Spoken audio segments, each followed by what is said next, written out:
Okay, good morning to everyone. Thank you very much for joining our climate security webinar series. Today's webinar's title is Upcoming US Election and Implication for Climate and Industrial Policy. This webinar will focus on the potential implication of upcoming US election on climate and industrial policy with a special focus on climate security. It will provide an overview of current US climate policy landscape and explore how different election outcomes could reshape domestic and international climate strategies. So today, we have an expert on this field, Dr. Michael Mering. Good morning, Michael. Thank you for joining us today. Michael is a Deputy Director of Center for Energy and Environmental Policy Research, CEPA, at Massachusetts Institute of Technology, MIT. And he is also a professor at the University of Strathclyde Law School in Glasgow. In his work, he focused on climate policy design and implementation at the domestic and international levels, including its interaction with environment, energy, and financial and trade policy. So, Michael, I'm very excited to listen to your insights on this important topic. So, in this webinar, I will raise a series of questions to you, and Michael will answer one by one. In my meantime, if audience have any question, please feel free to raise your question in the Q&A box. So after the dialogue between us, we will address your questions right on. Okay, so let's start the webinar. So first of all, the U.S. climate policy is not easy to understand for outsiders because it seems to be constantly evolving from one election to another. And you have both federal and state action, as well as important role of the court. So can you give us a brief sense of where things stand in the United States climate policy ahead of the election, and especially what the current administration have achieved in the last 3 or so years? Thank you, Kentaro-san, for the question, and also importantly for inviting me to this webinar. It's my first opportunity to come to IHS here in Hayama. It's a beautiful and hot day outside. The audience cannot see it, but we're enjoying wonderful weather. And it's a very important question, I think, to understand a little bit the history and where we stand with US climate policy before we start talking more about industrial policy and the upcoming elections. So observers of US climate policy, of course, are well familiar that the United States has, at least at the federal level, which is typically the most visible internationally, been a bit of a flip-flop act over the last 20 plus years. So since, in particular, the international climate regime was created, launched in the 90s, we've had from one administration to another more cooperation, more involvement, and then withdrawal. You remember 2001 withdrawing from the Kyoto Protocol, entering again during the Obama year, or not the Kyoto Protocol, but sort of entering the process again during the Obama years. Then Donald Trump announces withdrawal from the Paris Agreement, and now the Biden administration is joining it. So it is sort of hard to follow and understand exactly what dynamics underlie that. And like most countries, all three branches of government play a role. We have executive action, we have the legislature, Congress, with the Senate and House of Representatives. But the courts, the judiciary, have played an increasingly important role in determining the boundaries, let's say, of executive action, of what the administration, what the president can do with their respective constitutional powers. And finally, it is a federal system. So we have not only the federal government and its branches, but we also have that at the state level in 50 plus states, and even municipalities in some cases, cities like San Francisco, New York, et cetera, have their own often very important and ambitious climate policy. So it is a bit of a sort of, let's say, a very varied and heterogeneous landscape. And the Constitution, at least at the federal level, says very clearly who has what powers. So The administration in particular has influential powers when it comes to international diplomacy, engaging, for instance, in the international climate regime. Foreign policy is something the administration has relatively broad powers. Trade policy is another thing where the administration has certain powers. In other areas, it gets more complicated. And so if I try to briefly summarize what the current administration of President Biden has been able to advance, sort of coming from the previous administration of President Donald Trump, there's been a lot to observe. On the executive front, so purely sort of executive action within those powers that the Constitution affords the president and the administration. From day one, it was clear that it was going to be very different from the previous administration, very progressive, very ambitious in many cases. So there were executive orders, for instance, committing the US to re-entering the Paris Agreement. Soon after, followed by the new nationally determined contribution, the updated NDC for 2030, showing sort of the ambition of US climate policy overall to reduce emissions by 50 to 52% compared to 2005 levels. But a lot of executive orders also, or a lot of these elements of the initial executive orders related to domestic policy. So there was, for instance, a sort of target to achieve 100% clean electricity system by 2035. This is very high level, very aspirational. The details, etc., have been following later, and I'll say a few words about that. There was an executive order suggesting that also within the foreseeable future, electric vehicles, a majority of vehicles sold should be electric vehicles, and so on. The Federal Sustainability Plan, another executive order issued later in 2021, committed the federal government to reducing the carbon intensity of federal buildings.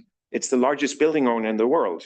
If you think across all the different departments and agencies in the United States, and also to use the procurement power, the buying power of the federal government with the Buy Clean sort of initiative to prioritize low carbon, sustainable, et cetera, goods. So at the purely executive sort of White House front, already one could see quite a lot of ambitious forward-looking activities. Now, different agencies play an important role. The Environmental Protection Agency, perhaps the most important among them, has continued sort of previous administration's efforts to introduce rules, to make rules, so the executive rulemaking process to mandate emission standards for light-duty, medium-duty, and heavy-duty vehicles. And so already we've seen 2 generations of tightened emission standards for light and medium-duty vehicles, for instance, the latest coming out from the EPA earlier this year.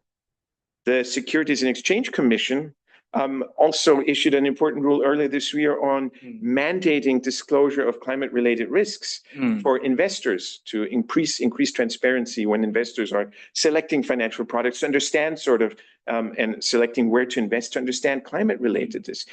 Quite controversial, but in keeping with what many other countries have been doing on that front. So administration has been really trying to move the needle here within sort of these powers that exist. However, as I mentioned, the courts play an important role in sort of curtailing or constraining that power. For instance, a proposed and now issued rule on lowering the climate or the carbon intensity of electricity generation, both for new sources and existing sources, that was issued earlier this year, is very likely to face a challenge before the judiciary, a judicial challenge. And the Supreme Court in 2 decisions has already sort of indicated that the federal powers in interpreting the Clean Air Act and using it to adopt such standards are going to be more, let's say, vigilantly scrutinized than in the past. So importantly, in this year with the decision, the Supreme Court essentially revoked or abandoned the Chevron doctrine that had been adopted in 1984 in a Supreme Court case, Chevron versus Natural Resources Defense Council, which held the courts to respect and defer to agency interpretation of statutory law. And now the Supreme Court, with its very different composition, Donald Trump appointed 3 conservative justices. So it's now 6 conservative versus 3 sort of more progressive justices, or appointed by presidents of Democrat versus Republicans, has essentially indicated that courts will have way more influence in scrutinizing and reviewing whether agencies are implementing federal law appropriately or not. So that's a quite important change for the current and future administrations in how much they can do with executive action. So that was executive action and the judiciary. What I'm not talking about yet, because I think we'll switch to industrial policy, is the important role of the legislature, of Congress, in adopting major laws during the current sort of term of President Biden, but we'll hold that back. And I haven't also mentioned what's happening at the state level. 50 states, some more progressive, some less so, but there's a lot happening there too that one has to keep tabs on to understand the full picture. Yeah, thank you very much providing us kind of an overview of this current, not only current, but some history and also current U.S. climate policy landscape. So you just briefly touch upon the switch to the climate policy from the industrial policy, right? And actually, many people have described the current climate policy strategy of the states as a kind of the green industrial policy. So can you explain what that means and how and why it was unfolded in the way it has? So didn't industrial policy have a very negative connotation until not so long ago, like, against the Japanese industrial policy? So what has changed?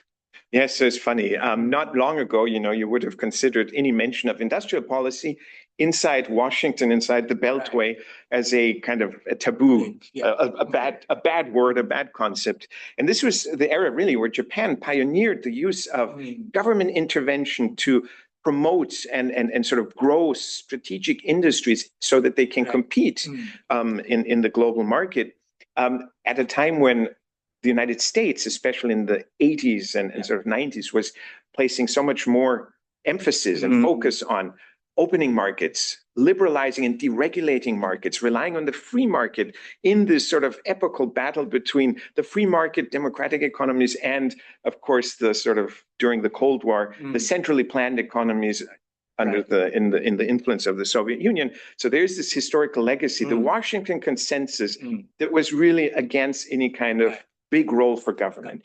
And it's remarkable how that has changed in recent years. It's not just been in the last couple of years, but what's interesting, and I think hard to overstate in its significance, is how climate policy and industrial policy have now become almost inseparably wed at the hip, you could say, as a strategy to deal with multiple different objectives at the same time. And we've had conversations about this earlier this year, also here in Japan at events and so on.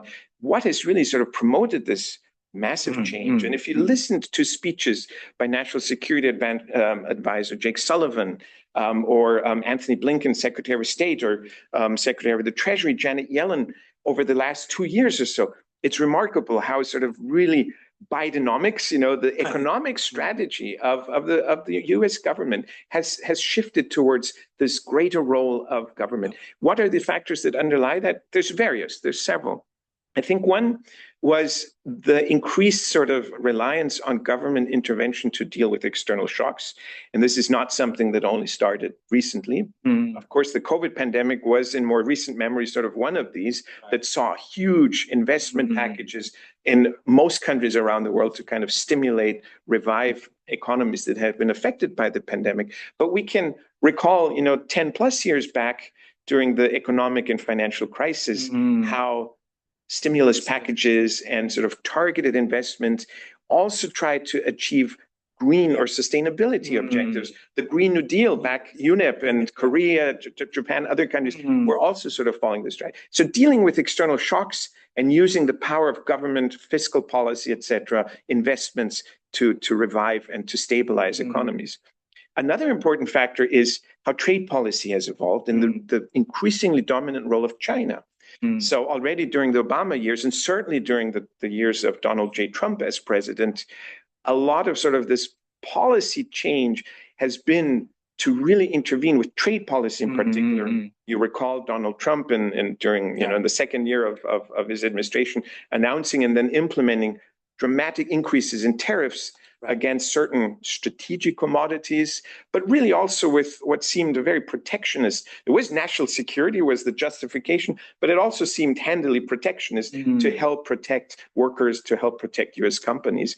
Trade policy has evolved in response in part to the fact that China has become such a large exporter, dominating so many different sectors of the global economy. And we can see, of course, in Chinese policy with the Made in China 2025 agenda, with the 14th five-year plan, sort of this explicit goal to use intervention by the national government to make China dominant in many sectors, including in the clean technology sector, in the clean energy sector.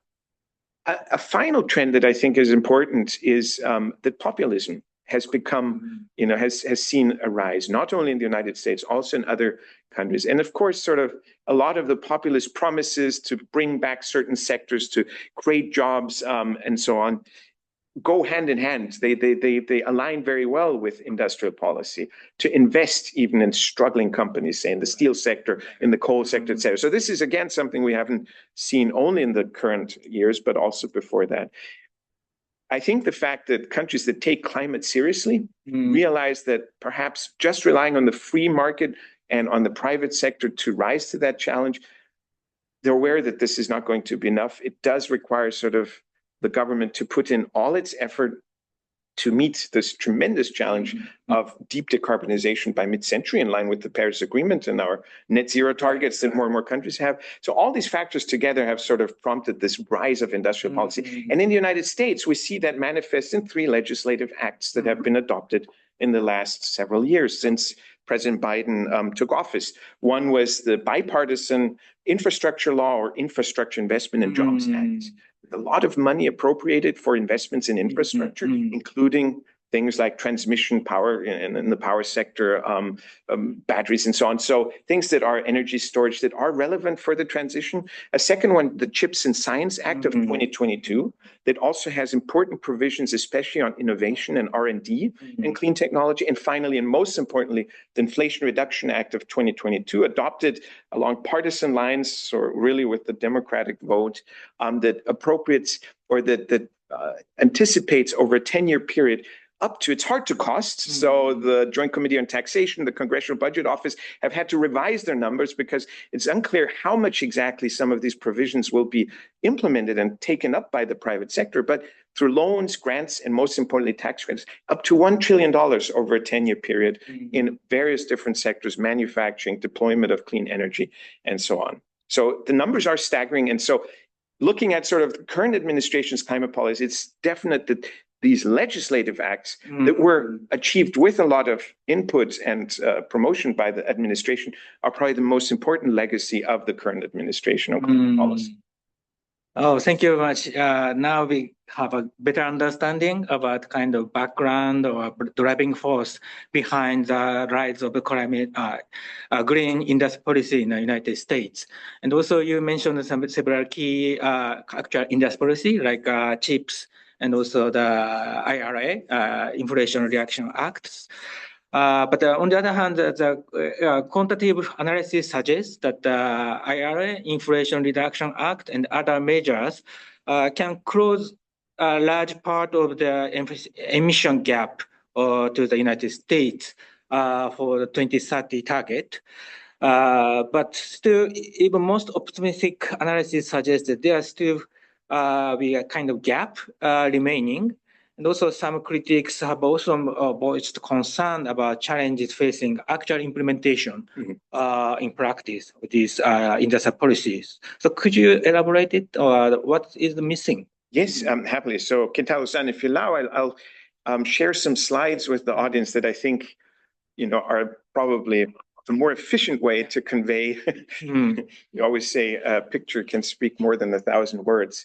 So first of all, one interesting, let's see, I don't think it's reacting. Can you, is it, yes, so one really remarkable aspect of this whole process in the summer of 2022 to draft and gain sort of legislative support for this major legislation, Inflation Reduction Act, compared to previous administrations, previous attempts to pass climate legislation, was that there was real-time feedback by various university labs and think tanks and so on the actual environmental and economic effects. Various groups have these models, very sophisticated, complicated existing models that they kept feeding with data on different proposals, different requests from senators from certain states like West Virginia, what they wanted to have in the bill, what would it mean for emissions reductions, et cetera. So there was this constant sort of feedback that they got on, so how will this help us achieve the US climate policy target and the nationally determined contribution? And so back then in 2022, this was sort of the consensus estimate across various different groups that the Inflation Reduction Act would definitely become a major contribution to closing the gap to the NDC, the 50 to 52% emission reductions relative to 2005 by 2030. But of course, there is uncertainty. Again, for instance, how much will production and investment tax credits see uptake in the private sector? You just make those tax credits available. It doesn't mean that you will have investors really moving forward. So there was sort of a pretty significant range, and only the most optimistic estimates saw that with existing policies plus Inflation Reduction Act, that you would get close to, eliminating that gap. You're almost to the 50 to 52%, but there were also obviously in that range scenarios where it would be still a significant gap. Now, more recently, the Rhodium Group has updated some of its estimates on projected emissions with current policies. And you can see that that picture is already a little bit less optimistic with so up to 40, in the low 40%, certainly not 50 to 52%. So there is a gap. And I think one thing that we see sort of playing out, there are implementation challenges for sure. It's more complicated than it perhaps seemed in 2022 in the summer when they included the provisions in the law to actually operationalize the criteria for being eligible for a number of these loans, grants, or tax credits. The Treasury, the Treasury has to adopt a number of sort of operational rules. There's controversy, debate about what it should be, say on clean hydrogen. How do you define what is, clean hydrogen, et cetera, to get those tax credits? There have been debates and disputes with trade partners, Japan, Korea, the European Union, on whether or not they would get access to some of these credits for batteries, electric vehicles, and so on. So things that slow down the implementation. I see. But I think also very important is if you look at the strategy, especially this legislative strategy, it's all carrots, really. It's incentives, it's investments, but there's no sticks. There is no real sort of policy to drive out, no exit strategy, if you like, for the incumbent, high carbon intensity producers and products and, electricity generators, for instance. Unlike the European Union, where we have a carbon price, we don't have that in the United States that would sort of force those things out of the market. We're just relying on clean investment to eventually crowd out and make non-competitive the dirty incumbent, traditional technologies. So it's a very sort of one-sided policy approach. But that said, the economic effects of this legislative strategy, which is very much a green industrial policy strategy, have been quite remarkable. You can see that, for instance, in the rise or growth in clean investment quarter over quarter, where we see at least sort of 50% growth to the period before 2022 in the adoption of the Inflation Reduction Act. So across all different clean technologies, clean energy, et cetera, this is an exercise or effort by my center, CEPR, with the Rhodium Group, to track the investments and publish them continuously on our website. So the Clean Investment Monitor, which I can recommend, is a good resource. It's even more staggering when you look at the growth in clean technology manufacturing investments. So announced investments in things like battery manufacturing, electric vehicle manufacturing, and also other technologies. And there we've seen 400% roughly growth over the last 2 years compared to the previous, annual investments. And in some emerging climate technologies like carbon capture and sequestration, hydrogen, and so on, the growth has been more than tenfold, 1,200% or so. So truly remarkable. Now, in actual energy in industry investments by technology, not just new manufacturing, but the actual sort of annual investment, again, as I said, it's not quite so dramatic, 50% or so, compared to the manufacturing, which has grown by 400%. But still, it's not, it's not trivial. It has definitely also increased that. And going forward, it's surely not going to slow down. One challenge I think that can still threaten to derail some of this or slow it down is a challenge we are encountering in many countries, in many regions around the world. The technologies are there, they're cost competitive, there are government supports, et cetera, that make it profitable to invest in them. But what we don't have is public support for the planning and the transmission and project siting. So NIMBYism and public resistance to the necessary steps of actually putting them in the ground is often one of the factors holding back faster growth. And that's definitely going to be one priority going forward, to deal with permitting and permitting reform and siting decisions and so on. Okay. Yeah, thank you very much for providing us a kind of opportunity and challenges that the current industrial policy are facing under the current administration. But this year is a big presidential election year, right? So some have called this 2040 federal election at a kind of a watershed moment for the US climate policy. So what is exactly at stake, and why should the rest of the world care about election outcome and its implication on the climate change? It's a good question, Kentaro said. So why should the rest of the world care? It is, after all, only one country's election. And I don't know if you recall reading, but 2024 is an incredibly important election year around the world. More than half the global population has been, voting in national elections or has yet to vote in national elections. Countries like India, for instance, we have the EU has just recently had the European Parliament election. So a lot is at stake in some ways. But at the same time, does it really matter that much is a good question. Now, if you listen to the rhetoric on the campaign trail, where truly and quite honestly, climate has not been a huge priority. It's not one of the big issues like immigration, inflation, jobs, and sort of fate of the economy, etc. But when you hear candidates say anything, Donald Trump versus Kamala Harris, it's a tremendous contrast. And of course, when you also remember the track record of the Trump administration from 2017 to 2020 versus what we saw before with President Obama and have seen since with President Biden, it's clear that there are very different views on the importance of climate and what to do about it. That said, in some ways, the presidential election may not be as consequential as some fear. The Constitution does afford the president, as I mentioned earlier, very sort of broad powers when it comes to foreign policy. And so that's where we would see the biggest change. And we indeed saw that in the Trump administration and the Biden administration, exiting the Paris Agreement, rejoining the Paris Agreement. Now, some have said maybe it's not so bad if the US is not in the climate regime, because then it cannot obstruct, and the rest of the world can move forward.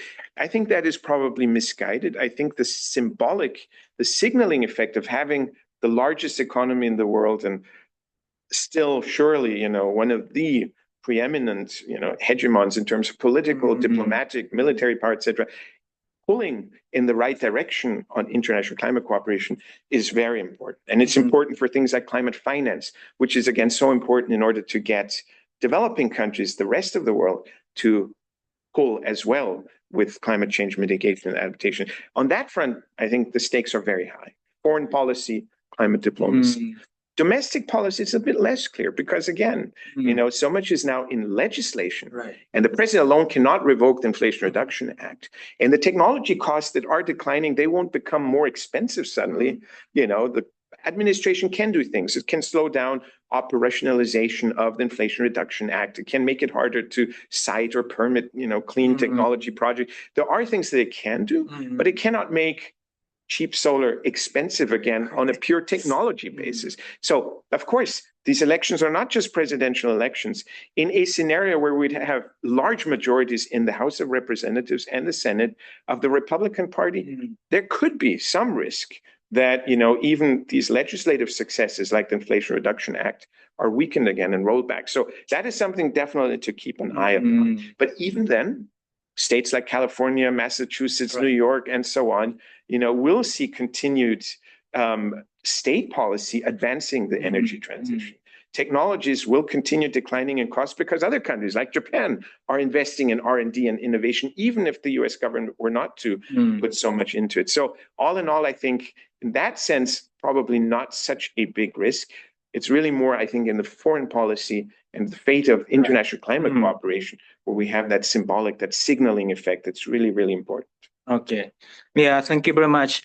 I think at this stage, it's really difficult to predict the outcome of this election. But we just want to see some likely priority of the Trump-Vance administration if they are elected. So based upon statement during campaign trial, the Republican candidate for the presidency, the former President Donald Trump, remained skeptical of climate change and outright hostile to the Biden administration climate policies. So what would happen if he is elected, and what would his priority be, and how realistic is it that he might actually achieve this? So would you, yeah. Yeah. So first of all, I think, it's important to emphasize, despite the current optimism that has sort of followed the decision of President Biden, which is really a historic decision to step down in view of concerns about, his health and so on, to run for yet another presidency, another 4 years in office, and let his vice president become the nominee of the Democratic Party. There's a lot of optimism that this has changed now.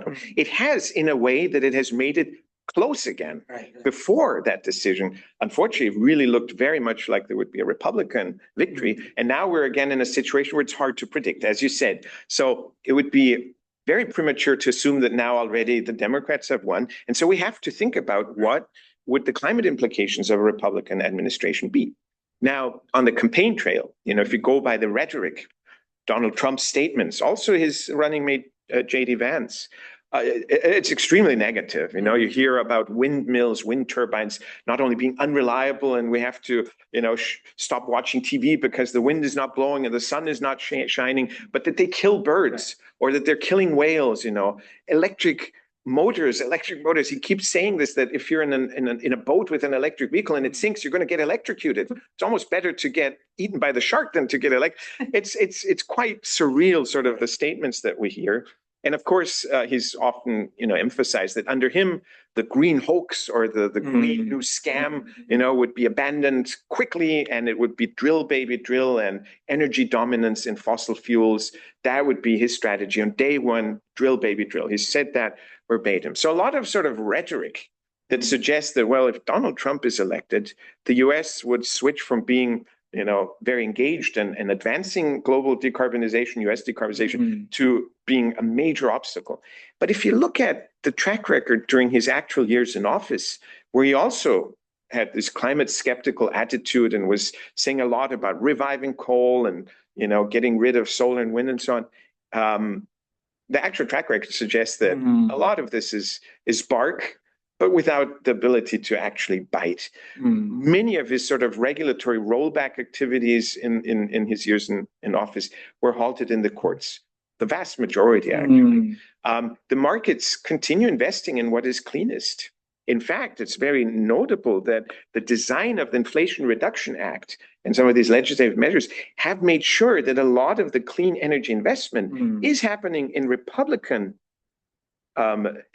states where the legislators, the representatives, the senators have constituencies that are actually quite happy about this investment. And many jobs are created in those sectors. And a lot of economic output is now in clean technology, in clean energy generation.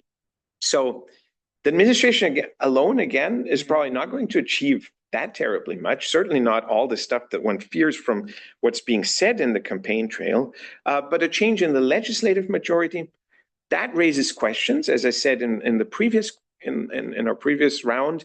But at the same time, given how so many legislators stand to lose, economically and potentially support from constituencies if they revoked or repealed or weakened the Inflation Reduction Act, for instance, I'm not even sure that a change in the congressional majority would make so much of a difference going forward.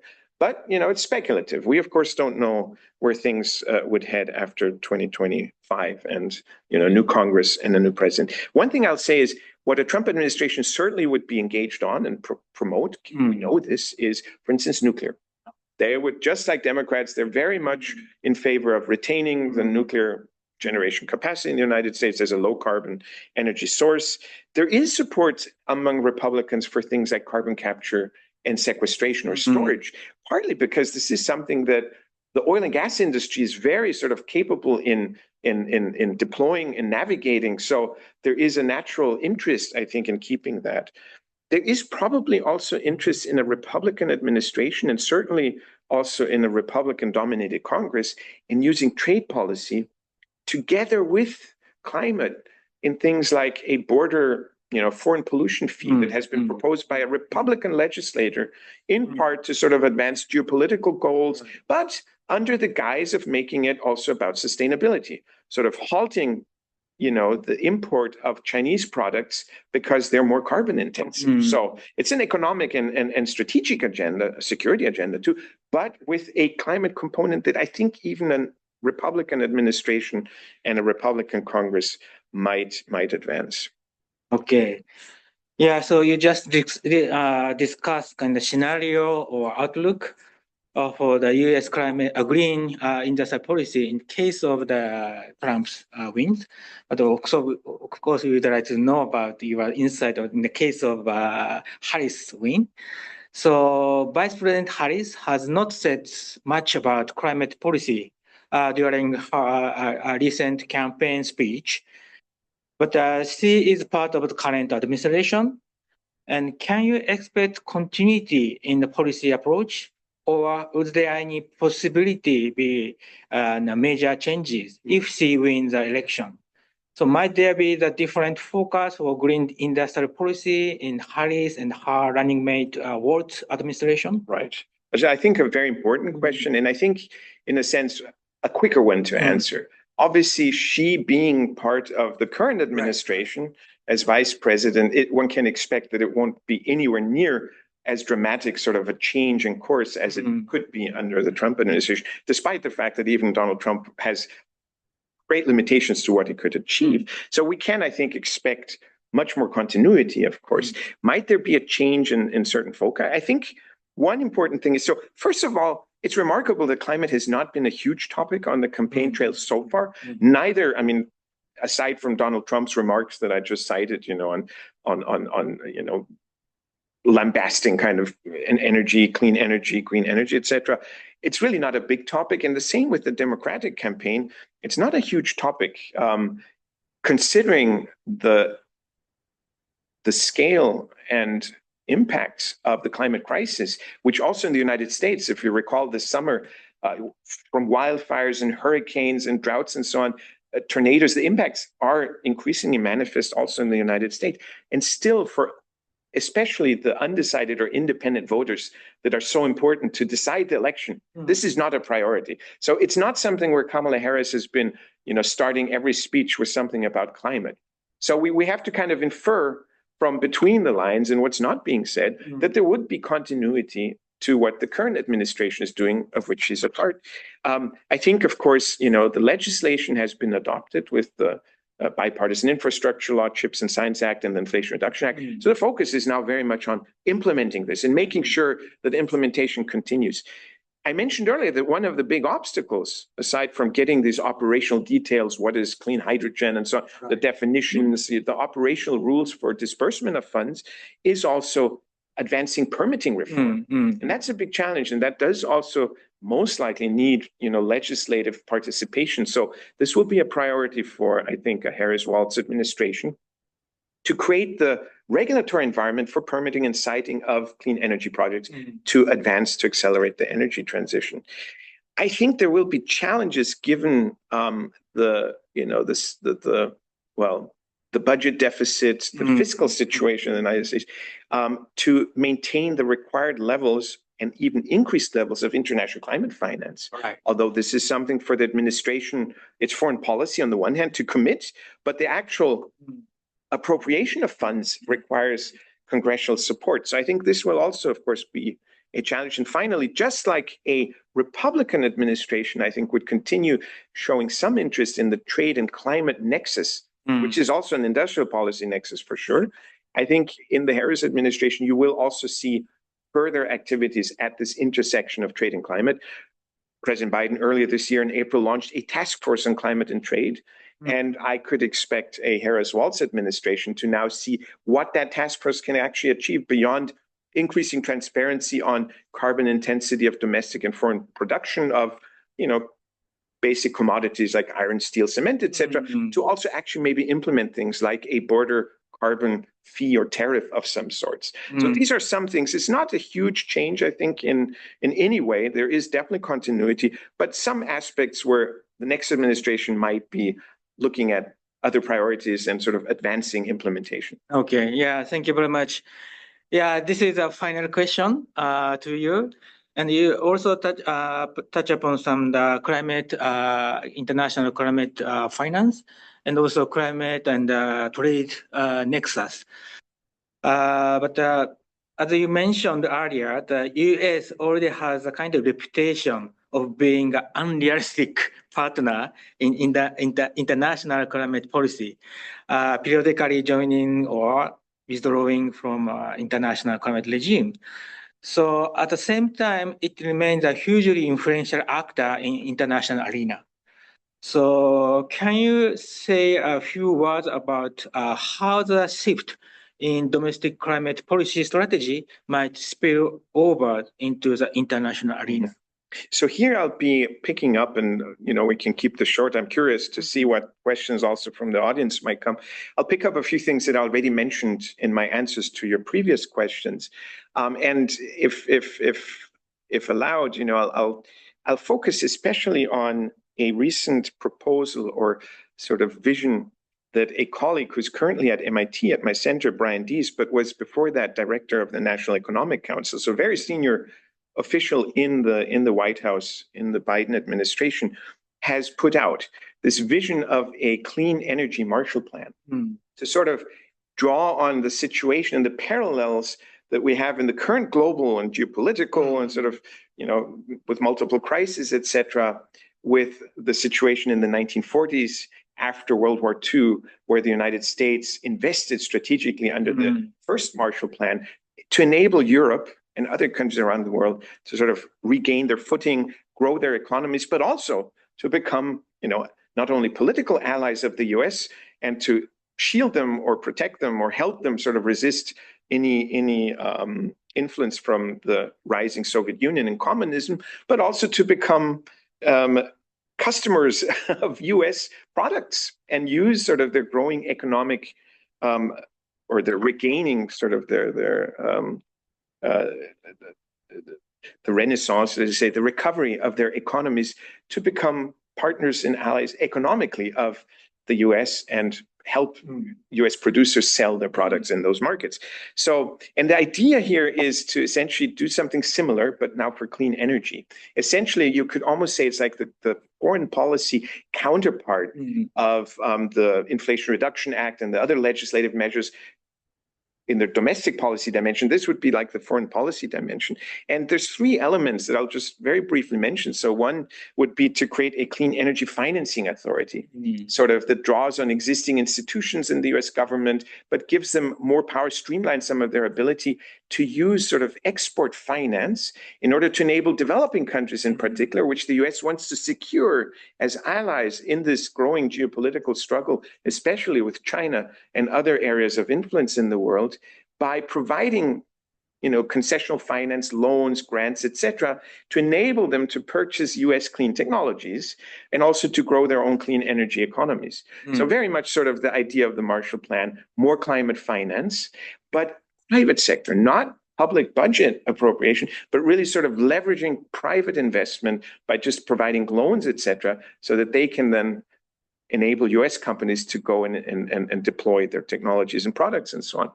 Another aspect is to streamline efforts to build coalitions around the world among friendly countries on critical materials, critical, minerals, raw materials, and so on, critical components, with a clean energy resilience authority that would help sort of build, for instance, stockpiles, reserves of certain critical materials, and also forge alliances with countries to build even something like a club to make sure that these supply chains that are currently dominated 50, 60, 70%, depending on which materials you're looking at and which minerals, in terms of both the extraction, production, and especially the processing by China.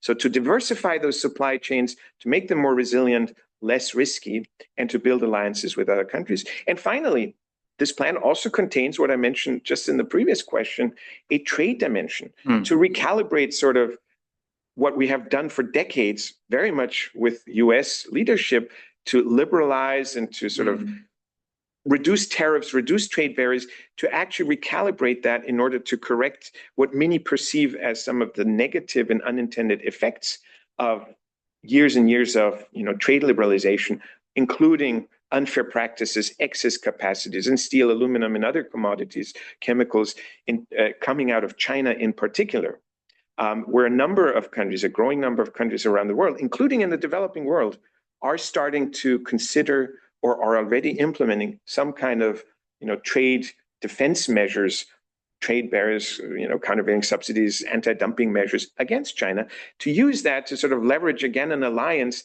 that uses some form of climate or sustainability-linked trade measure against Chinese and potentially other actors, excess capacity and non-market practices. So multiple sort of dimensions. They're a very interesting vision.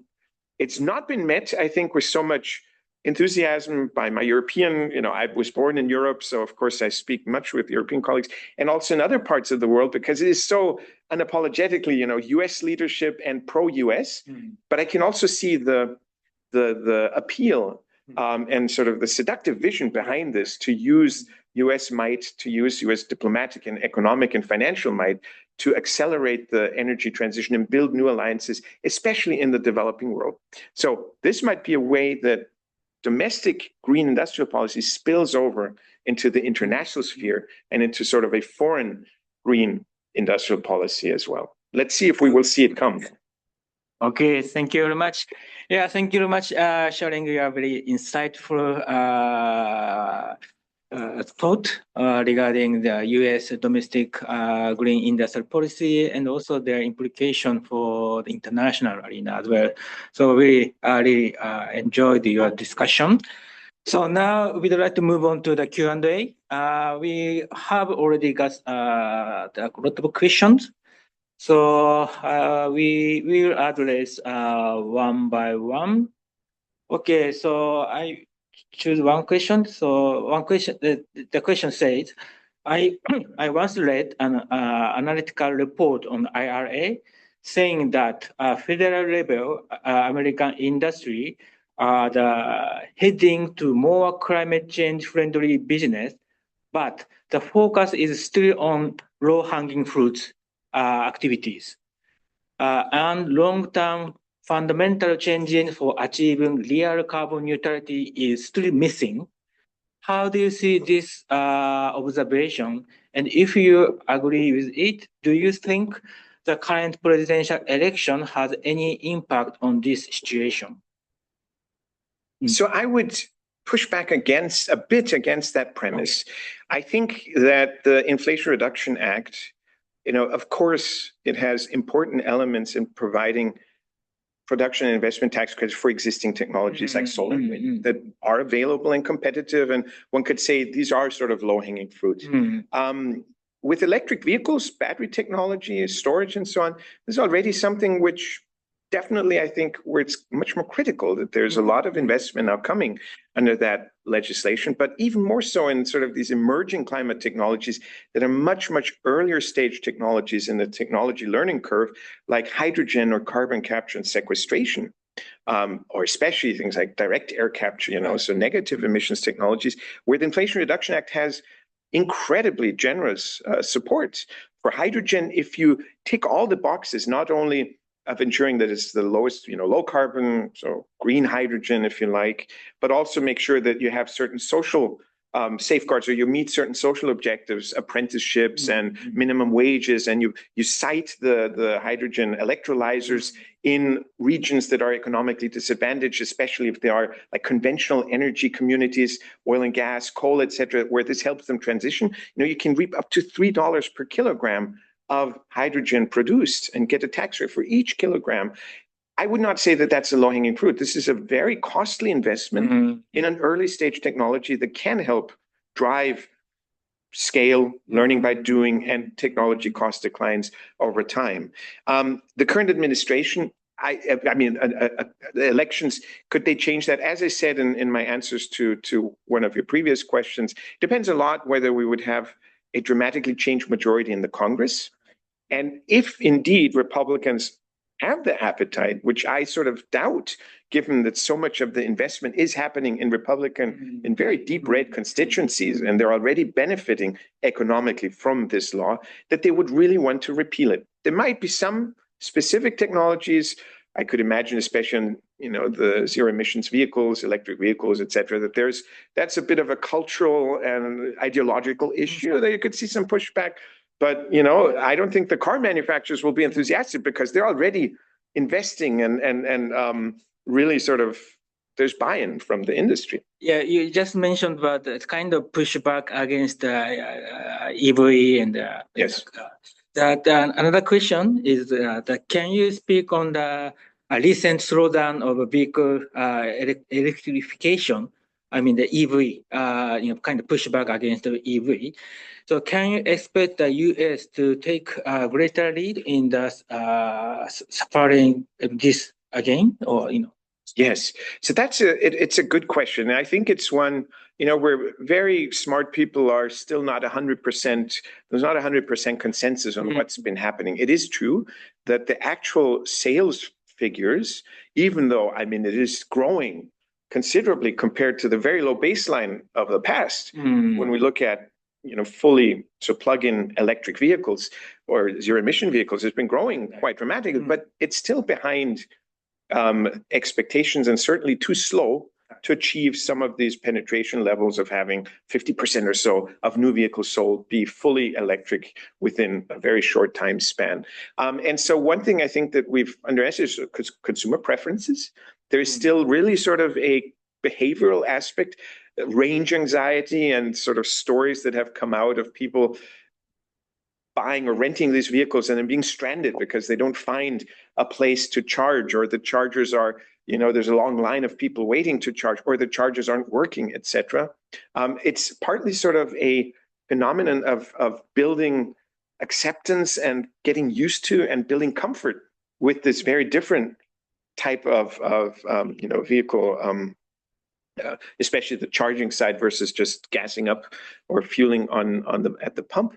But it's also a classic market failure. The network externality of not having yet enough electric chargers, even though the Bipartisan Infrastructure Law and the Inflation Reduction Act invest heavily in increasing the number of electric vehicle charging stations. This takes time. And again, you have issues of siting and permitting, and it's just a slow process. And before you don't reach a critical level in density of charging stations, we will continue facing those concerns, this discomfort, with electric propulsion technology and the need to charge it.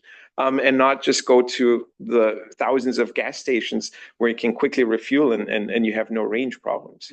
So it's something that I think over time will be solved as we hopefully reach that critical threshold, and people also get used to and sort of overcome their anxieties, if you like. And the investments that are in the pipeline and the money that is already sort of should get us to that threshold. But again, there are these siting and other issues, and it is a learning process to get there. So hopefully what we're seeing is sort of a slowdown that eventually will then finally take off. Okay. But that's an optimistic view, of course, and you never know if one can, especially the behavioral aspects, if we can fully overcome them. Okay. Yeah, thank you very much. And the next question is between the US and the EU and Asia, which region is likely to take the lead in setting green standard for industry? That's a very good question. Ideally, and I think nobody disagrees in principle, you would want all three to cooperate so that standards are universal. And you have bodies like the ISO and the national standardization bodies really cooperating in order to avoid having different standards and having problems when you then want to plug in your Tesla vehicle, but now you have a Chevy or European manufactured charging station, and there are compatibility issues. It seems like there is some recognition also among manufacturers that it's in the interest of getting critical uptake of these technologies to have more uniform standards and not too much heterogeneity. But just looking at the sheer production capacity and output, I definitely think Asia has very good cards by just leveraging the fact that it is manufacturing. And China, of course, being by far the biggest manufacturer of clean technologies, to also sort of drive the default standards. But of course, the Inflation Reduction Act and now measures like the Net Zero Industry Act in the European Union, all those will also mean that there is growing manufacturing capabilities and output in a lot of these clean technologies. So the question is, will there be then more push towards trying to make uniform standards, or will we see sort of a patchwork, heterogeneous patchwork? I hope the former, of course. Okay, so I think this is the last question. So that the question is, the person who raised this question is interested in the market mechanism to the climate change. So he said, or she said, the U.S. federal government has a plan to promote energy transition accelerator (ETA) as one of the climate policy in the context of market mechanisms. So would it be revoked under Trump administration? Although it is promoted by foundation and as well as the government. Yes. So the Energy Transition Accelerator is an interesting phenomenon. And for those in the audience who may not be familiar with it, John Kerry, as the special envoy, when he was still special envoy on climate change, so the lead negotiator sort of and most influential official in the International Climate Corps, announced this as a State Department in cooperation with philanthropic entities and, especially with those two, a new initiative to create a government-approved or sort of government-supported framework for essentially what amounts to voluntary carbon credit purchasing. Because as you know, in the voluntary carbon market, there's been tremendous uncertainty and concerns by those who would want to buy credits, what the value will be, whether the quality is sufficient, et cetera. And despite many efforts in the voluntary market to create voluntarily some sort of quality criteria and guidelines and processes, so the Voluntary Carbon Markets Initiative, the Integrity Council on the Voluntary Carbon Market, et cetera, there has been this uncertainty. So the hope was, if the U.S. government, with all its sort of authority and credibility, comes and says, in this framework, these credits have sort of the backing of the U.S. government, it would increase, and this is the important part here, it would increase private sector investment in developing countries in emission reduction projects in such transactions involving credits. And the key here is that this would allow the U.S. to increase sort of private sector flows, not public sector funding, which is proven so difficult for the U.S. government to appropriate because it requires congressional approval. And you always have fights about the amounts, et cetera. But instead to say, well, let's get more private sector investment. And this is sort of the idea behind that. Frankly, there had been some initiatives, even during the Trump years, to kind of create voluntary frameworks for agriculture credits, et cetera. So I don't necessarily anticipate that a Trump administration would be it wouldn't be a priority to roll this back. It probably would just be ignored and kind of let to exist. But as long as it's a voluntary thing that the private sector does, I think it might continue. But there's still lots of questions on how this will what does it mean, this ETA, and what will the rules be, and will it succeed or not? That we don't know. But I just don't think a Trump administration will try and kill it. Okay. Thank you very much, Michael. And thank you very much for listening to this webinar, for raising a lot of questions. I'm afraid that we could not answer all the questions you raised, but I think, Michael, you are in a very insightful discussion. Help us to better understand the current U.S. Climate, policy or industrial policy landscape, and also its implication of particularly the election, this upcoming elections, the implication for the domestic and the international climate arena. So, having said so, thank you very much, Michael, for joining us today. And also, yes, let's keep our eyes on the upcoming election in this November. ありがとうございます。ありがとうございました。Thank you very much.